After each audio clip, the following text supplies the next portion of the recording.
Hey everybody, it's Chris Buteau with Cleveland Street Mortgage, and today I want to talk about how to buy that next house before you sell. Everybody knows it's a tough market. It's been a seller's market in many places in the country, certainly in ours here in the Seattle area, and that presents challenges. When you want to, the typical move-up buyer wants to sell their current home, take the equity out of that home, and put it into the next home.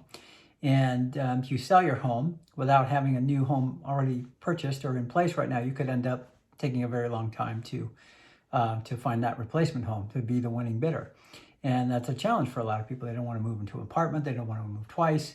And so how do you get around that? And this is certainly not everybody can qualify. We used to, in part of the pre-crash, big crash days, we used to have really good bridge loans that would basically lend on the equity in your current home and ignore that payment. And that was the key element.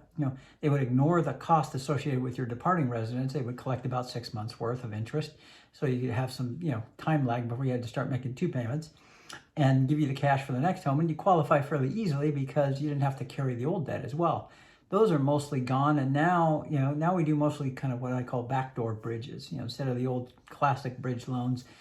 Basically we just kind of fancy, structure them on our own. And a couple of ways, strategies for doing this is, number one, if you have equity in your current home that you plan to, put into your new home, then go get as big of a home equity line of credit as the bank will give you and just sit on it. And you should get one that doesn't cost you anything. Shouldn't cost you, there should be those that don't cost you anything to get, except for maybe a $50 a year, fee to keep it open.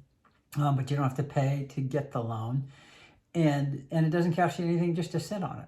So go get the biggest home equity line of credit that the bank will give you, because that's an instant, easy access to the equity in that house, which you plan on using anyway. And the more access you have to that equity, the more options you'll have for optimizing the purchase of your new home before you sell the old one. So you're tapping into that equity early.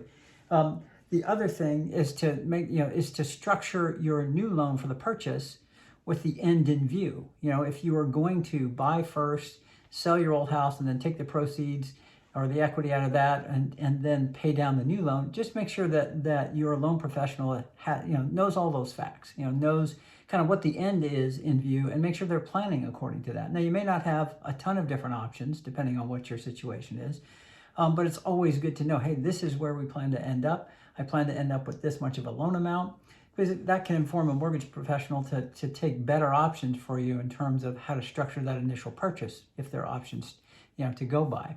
And so, so get a big home equity line of credit. That'll give you access to capital and the equity to use toward the purchase of the new before you sell it. Structure that new loan as best you can with the end in view. And then the third thing is to also remember that just because you have to temporarily take out a bigger loan than you ultimately plan to have, because you don't have access to all the equity in your old house, and once you do sell that old house, you put it into the new one, you don't always have to refinance in order to get that loan down and get that payment down to where you would have been had you sold first. There's a thing called recasting instead of refinancing. And basically, most banks or many lenders will do that, basically where you say, look, I've got $100,000 now. I want to pay down my mortgage. Now, normally when you do that, the bank will take your payment and they'll lower your mortgage. And then, every subsequent payment, more goes toward principal than interest because you've paid it way down, but your monthly payment doesn't change.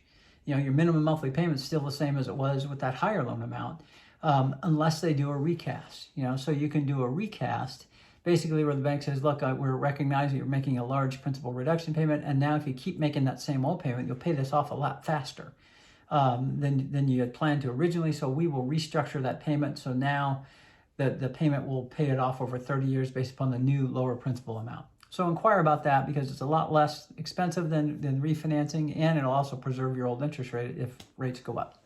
Thanks so much.